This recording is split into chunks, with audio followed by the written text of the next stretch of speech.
1945년 4월 16일 소련군 250만 명이 전차 및 장갑차 약 6천여 대와 함께 베를린으로 쳐들어갑니다. 이때 방어를 맡은 것은 중부 집단군을 중심으로 한 독일군 약 76만 명인데 여기저기서 탁탁 끌어모은 자원병, 징집병, 소년병 이들을 다 전선에 투입을 하는 것이죠. 베를린으로 실제적으로 들어가서 제대로 주공 역할을 한 부대는 크게 3개 부대입니다. 그런데 맨 앞에 이제 제1벨라루스군이 가고 있었는데 독일군 방어에 밀려가지고 진격이 안 돼요. 독일군의 역공에 크게 당해서 피해를 입습니다. 이게 나중에는 히틀러의 오판을 불러옵니다. 이건 좀 더 뒤에서 말씀을 드리고요.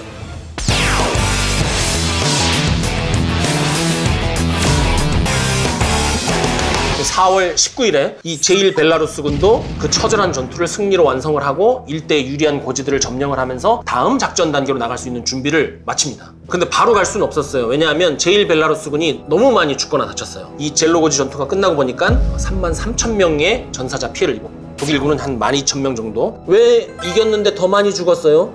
여러분, 공격하는 쪽이 원래 피해가 더 많아요. 공격이 작전에 꽂히지만 그만큼 힘들고 피해가 크기 때문에 꽂히기도 한 거예요. 그래서 일단 이 피해를 수습을 하고 다시 한번 부대를 재정비할 필요가 있죠. 그리고 또 젤로고지 일대를 차지했다고는 하지만 거기 있는 모든 독일군들이 다 항복을 했을까요? 아마 그 지금 자기네들이 진 줄 몰라서 계속 항전을 하는 그런 장병들도 있었겠죠. 그걸 다 소탕하고 가야 되기 때문에 제1벨라루스군은 베를린으로 갈 수 있는 준비가 좀 더뎠어요.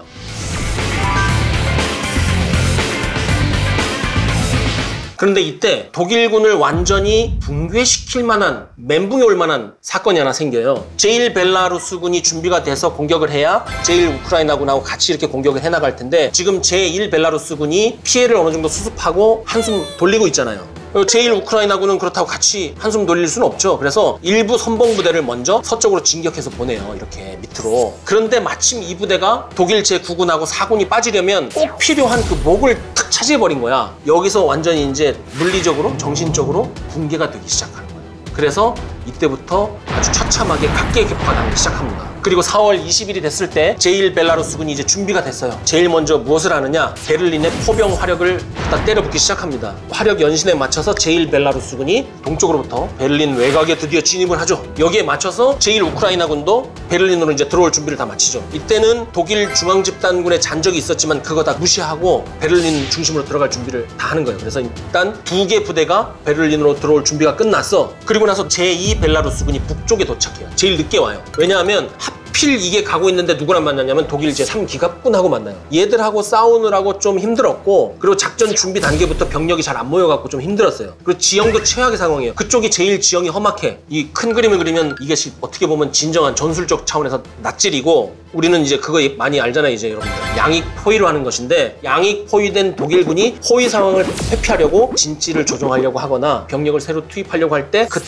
딱 맞춰갖고 이미 공격을 시켜놓는 거예요. 독일군이 움직일 때 공격을 시키는 게 아니라 독일군이 움직일 만한 그 시점을 파악을 해서 예측을 해서 미리 공격을 시키는 거죠. 그래서 딱 움직이려고 할 때 딱 공격하려고. 이게 굉장히 어렵지만 잘 맞으면 아주 방어하는 부대는 그대로 산산조각이 나는 거거든요. 실제로 독일군이 산산조각이 나기 시작합니다. 그래서 이 공격이 너무 잘 먹혀서 독일 제9군이 통째로 포위가 돼요. 어떻게 해요? 상급부대에 퇴각 허가를 요청을 했죠. 히틀러가 뭐라고요? 퇴각하지 마!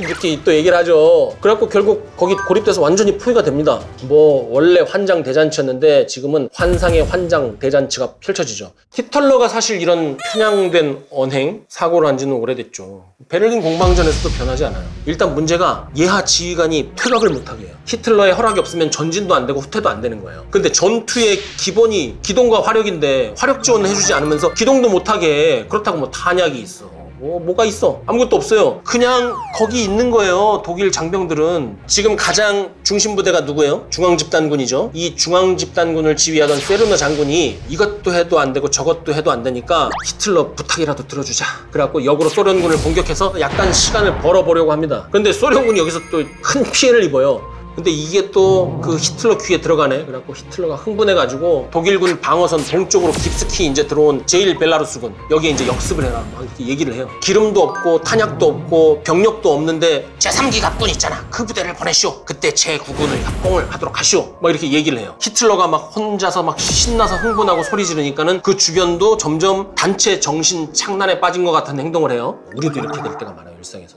저도 그렇고 여러분도 마찬가지입니다. 막 그 기분 좋은 일이 뭔가 있어. 그래서 로또 사면 우리 막 흥분하잖아요. 와, 로또 이거 당첨되면 내가 일단 차를 바꾸고 뭐 그런 거. 남의 말 듣고 이제 주식 투자해놓고 아무런 정보도 없는데 이거 뭐 따상을 할 거야 막 그러고 혼자 흥분하고. 이거 말고 우리 일상에도 있잖아요. 남자들이 혼자의 환상에 젖어서 흥분해 있을 때가 언제인지 아세요? 샤워하고 거울 볼 때. 와, 이렇게 잘생겼나? 다 그렇지 않아요? 여자들 그거 있더만 편의점에서 이제 소주 사려고 하는데 민증 보여달라고 했을 때 막 내가 젊어 보이나 봐 막. 너무 좋아. 너무. 그러니까 우리도 별거 아닌 상황이고 어떻게 보면 절망스러운 상황인데 혼자 기뻐서 들떠 있을 때는 자기 자신을 좀 되돌아봐야 됩니다. 샤워하고 나서 거울을 좀 보지 마세요.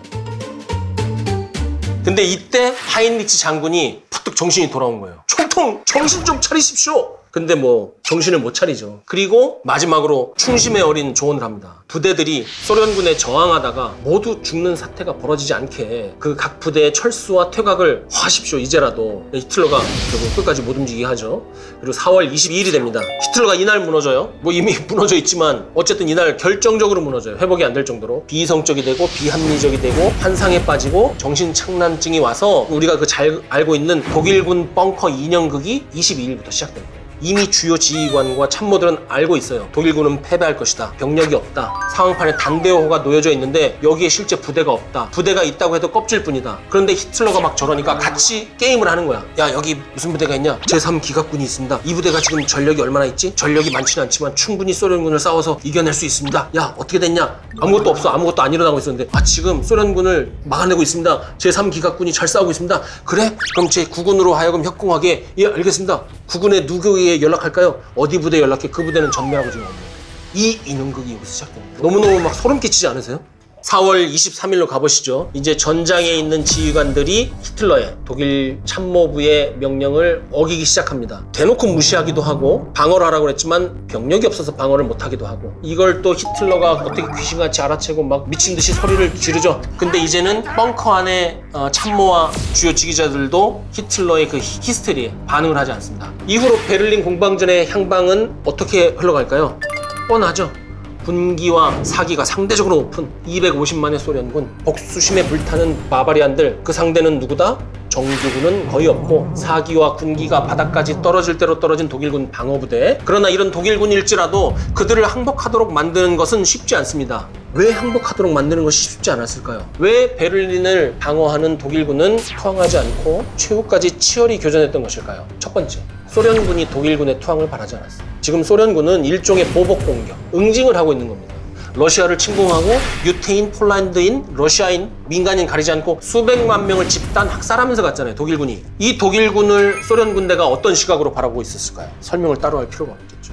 두 번째, 독일군이 투항을 하지 않았어요. 소련군은 독일군에 당한 만큼 그대로 갚아줬다고 그랬잖아요. 자신들이 항복을 해도 소련군이 살려줄 것이라고 생각하지 않았던 것이죠. 그리고 굉장히 그 소련인들, 러시아인들 이들을 굉장히 경멸했잖아요. 그러니까 바바리안들에게 내가 항복을 하느니 죽겠다는 생각을 가졌던 사람이 많았고 또 잡혀서 죽느니 싸우다 죽는다 이런 생각을 가진 장병들이 많았던 것이죠. 근데 이것을 저처럼 이렇게 감정적으로 묘사하지 않고 객관적으로 묘사를 누가 잘했냐면 제러드 와인버그라는 사학자가 묘사를 했는데 이거 우리 같은 코너 하시는 홍희범 편집장님이 번역한 책이잖아요. 제2차 세계대전 3권짜리인데 여기에 제러드 와인버그라는 사학자가 이렇게 묘사를 해놨어요. 베를린을 지키는 병사들은 전쟁이 끝났다고 집으로 돌아갈 수 있는 사람들이 아니었기 때문에 아무리 형편없는 방어진지라도 신속하게 함락시킬 수 없었다. 죽을 수밖에 없어서 죽는 거예요. 싸우다가. 참 처참하죠. 4월 24일이 되자 소련군이 베를린 주변의 강을 이제 다 건너서 도심으로 진격해서 들어오죠. 완벽히 포위가 돼서 나치 독일군은 소련군에게 그야말로 두들겨 맞아서 죽기만 하는 거예요. 하지만 독일군이 소련을 공격했을 때 스탈린그라드, 레닌그라드 이런 대도시에서 겪었던 그 고생을 이제 소련군도 하는 거죠. 반대로 상황이 바뀐 거예요. 소련군이 베를린 도심의 시가전에서 굉장히 고전을 합니다. 사진이나 동영상만 봐도 알잖아요. 이거 보세요. 여기를 그냥 걸어가도 힘들겠어. 이게 다 무너지고 이 벽돌이 이렇게 쌓여있고 건물이 이렇게 많고 탱크, 장갑차, 사람도 지나가기 힘들잖아요. 우리가 또 생각하는 그런 작은 타운이 아니에요. 베를린은 그냥 도시 자체가 진지고 요새고 방어선이에요. 대부대가 진격하는데 시간이 많이 걸리는 거죠. 소련은 수도를 점령하고 주요 목지점을 차단한 채 굉장히 느긋한, 마치 처형하듯이 작전을 했어요. 조급한 마음 없이 작전은 느리지만 건물을 하나하나 소탕해 나가면서 베를린을 쑥대밭으로 만들어서 독일의 저항을 뿌리부터 발본색원하려고 했어요. 왜 그렇게 느긋하게, 왜 그렇게 잔인하게 다 죽이면서 갔을까요? 소련은 독일 국가사회주의를 완전히 없애버리고 독일인들의 정신을 완전히 개조해서 공산주의의 노예가 되게 만들려고 그렇게 나간 것이란 말이죠. 그러니까 아예 초장부터 기를 다 죽여놓는 거예요. 죽여! 말 안 들으면 죽여! 될 수 있으면 잔인하게 건물을 다 무너뜨리고 문화재를 다 때려 부수고 독일의 냄새 나는 것을 다 없애버리면서 들어가는 거예요. 그래서 더욱더 잔인했던 겁니다. 그러니까 이게 국가사회주의, 전체주의 국가와 공산주의 독재 국가가 만나면 그렇게 됩니다. 한편 베를린 방어의 중심이었던 히틀러의 무장친위대 이 얘기 안 했잖아요. 뭐 어쨌겠어요? 최후까지 국가사회주의와 게르만 민족 그 영광을 위해 히틀러를 위해서 싸우다 죽을 정신적인 각오가 돼 있었고 대부분 처절하게 싸우다 갔습니다. 일주일 동안 베를린 내에서 처절한 시가전이 이어졌죠. 그리고 왜 나중에 못 싸우냐면 탄약이 없어서 못 싸워요. 나중에는 총알이 없어가지고 판저파우스트가 싸웠대잖아요. 그리고 이제 일주일 동안 처절한 시가전을 하고 4월 28일쯤 되면 이제 어느 정도 소강 국면이 됩니다. 이제는 뭐 작전 한계점이고 작전 지속 능력이고 뭐고 독일군은 지금 몽둥이, 돌 이런 거 아니면 싸울 수단이 없어요. 독일군의 최후 방어선이 티어가르텐 대공원이라고 있어요. 여기에 지금도 가보면 뭐가 있냐면 독일이잖아요. 그 소련 전쟁 기념관이 있어요. 무엇을 위해서 만들어졌냐면 소련군의 베를린 입성을 기념하기 위해서 건립된 그 석조 기념비가 있고 주변에 여러 가지 기념물들이 있어요. 이게 1945년에 만들어져서 아직도 있는데 소련의 전쟁 기념관이 어떻게 아직까지 독일에 남아있을 수 있을까요? 동베를린 시절에 만들었기 때문이에요. 냉전기에 소련의 통제하에 있었잖아요. 동독이. 거기다 만드는 거예요. 그런데 정확히 얘기하자면 베를린이 맞긴 맞는데 이게 위치는 서베를린 쪽, 자유진영 쪽에 위치하고 있었어요.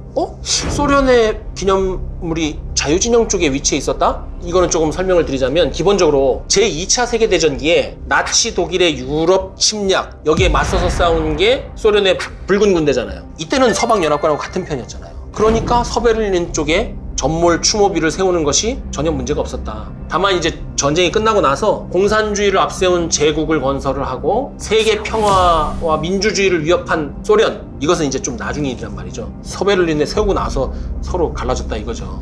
그래서 냉전기가 돼가지고 서베를린은 미국을 중심으로 한 자유진영이 가져가고 동베를린은 러시아를 중심으로 한 그 소련과 위성국가들이 가져갔지만 그 2차 세계대전을 종결시킨 소련의 공을 무시할 수는 없잖아요. 그래서 서베를린 쪽에 그 소련의 전몰 장병 추모비하고 전쟁 기념관이 있었지만 동베를린 쪽에서 소련 병사들이 파견을 나와서 서베를린에서 거기 경계에 근무를 섰다. 그것을 용인을 했다. 이렇게 이해를 하시면 될 것 같습니다. 4월 28일, 29일이 돼요. 이제 30일을 향해서 가는데 이제 소련군은 마지막 깃발을 꼽을 일만 남았어요. 어쨌든 소련군이 독일 의사당을 점거를 해야 되죠. 그 다음에 히틀러가 있는 벙커 거기 진입해야 되잖아요. 히틀러 잡아야 되잖아요. 4월 29일에 벙커 들어가고 이제 히틀러를 잡으려고 준비가 됐어요. 근데 이때 히틀러가 뭐 했을까요? 자기의 이제 통영 직위를 베니츠 제독에게 줍니다.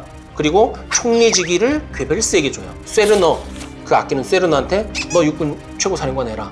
야 이거 줄 거 이거밖에 없다. 너네 이제 이거 해라. 나눠주고 나서 자기는 이제 죽을 준비를 해요. 근데 이 앞 컨텐츠에서 말씀드렸잖아요. 죽을 준비를 하는데 가장 직접적인 영향을 끼친 사건은 뭐라고요? 무솔리니 그 사살당한 거. 거기서 완전히 이제 무너지고 죽을 준비를 하는 거지. 원래 히틀러랑 쿵짝이 잘 맞았던 괴링이랑 힘러 얘들은 막판에 자기 살구니를 너무 해가지고 눈 밖에 갔어요. 이제부터 너희들은 절교야. 그래서 이제 서로 카톡도 안 하고 있었기 때문에 아무런 권력의 낙수물을 맞지 못하고 히틀러는 이 세 사람에게 권력을 나눠주는 거죠. 근데 그거 뭐 나눠줘봐야 뭐해 그거. 좋았을까? 마지못해 받지 않았을까요?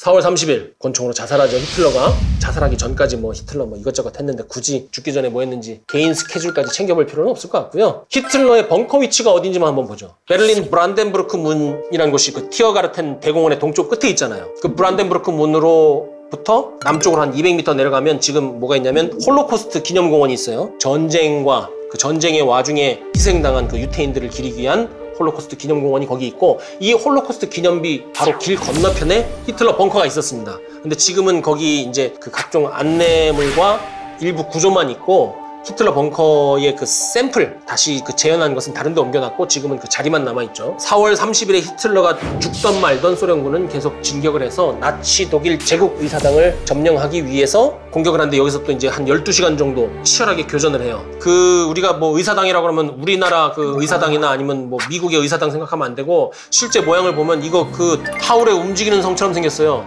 완전히 콘크리트로 땅땅하게 만들었어. 여기서 친위대가 방어를 하니까 그거를 12시간 동안 교전을 해요. 그리고 이 의사당을 포함한 그 전체 베를린을 점령을 하는데 군사적으로 완전히 점령하는데 일주일이 넘게 걸려요. 5월 8일까지 정확히는. 5월 8일까지 왜 교전이 지속됐을까요? 소련의 대부대 숫자상으로는 250만. 독일군은 탄약도 별로 없고 먹을 것도 없는데. 근데 이제 250만이 들어가면 그 250만이 다 들어가서 공격했을까요? 그렇진 않죠. 250만은 다 이렇게 있는 부대고 그 베를린이라는 공간으로 들어가서 작전할 수 있는 부대는 한 5만에서 10만 정도 됐겠죠. 그리고 이 5만에서 10만 정도 되는 소련군이 고작 뭐 1개 대대 혹은 많아봐야 1개 연대 정도 되는 나치 독일군 방어부대를 상대로 12시간을 일단 고전을 하고 5월 8일까지 그걸 쓸어버리지 못한 이유가 무엇이었을지를 우리가 생각해 봐야 되는데 우리는 통상 뭐라고 알고 있어요? 독일 친위대가 끝까지 항전했다. 소련군까지 나서서 판저파우스트를 쐈다. 그 시가전이 너무 힘들었다. 여러분 다시 한번 생각해 보세요. 정말 그럴까요? 그렇다고 그걸 못 뚫는다고요? 소련군이 그 대부대를 데리고 와갖고 항공, 포병 다 들어왔는데 이게 왜 그러냐면 역지사지를 해보면 돼요. 여러분이 소련군 상급부대 사령관이나 혹은 지휘관 아니면 전선에 있는 장교나 병사라고 생각해보세요. 지금 히틀러 죽은 거 뉴스 다 났겠죠? 반나절이나 뭐 하루 이틀이면 전쟁이 끝나. 그런데 그 총탑 아니면 뭐 건물 거기서 총알이 핑핑 날아오는데 글로 가겠어요? 야, 그거 쉽게 되겠어요? 내부한데?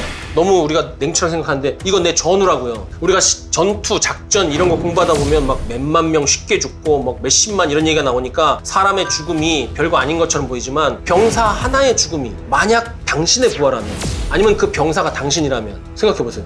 독일군 벙커를 향해서 돌격하기가 그렇게 쉽습니까? 어렵죠. 특히 이 와중에서는 어렵죠. 용가리 통뼈 같은 사람이라도 쉽게 발이 안 떨어지는 거예요. 그래서 이게 5월 8일까지 간 것이 아닌가 저는 이렇게 생각을 합니다.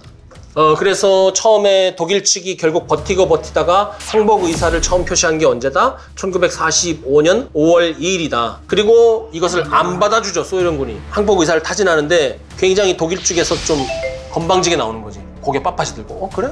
죽어봐. 그리고 이제 계속 공격해요. 그리고 5월 8일에 다시 한번 약속할게 이렇게 얘기를 하니까 소련군이 이제는 뭐 전술적, 작전적, 군사적으로 말고 정치적인 활동을 해야 되는 거죠. 정치적인 활동에 있어서 중요한 이미지가 뭐가 있습니까? 승전국으로서의 포용력을 발휘할 수 있는 이미지 혹은 권력을 가진 자의 그런 위험 이런 걸 보여야 전쟁이 끝나고 나서의 협상에서 유리한 고지를 차지할 수 있는 거죠. 5월 8일에 항복 조인식 열리고 독일 정부가 5월 8일에 연합군에 공식적으로 항복하고 소련을 포함한 전체 연합군에는 5월 9일에 항복을 하면서 유럽 전선이 이렇게 공식적으로 종결됩니다.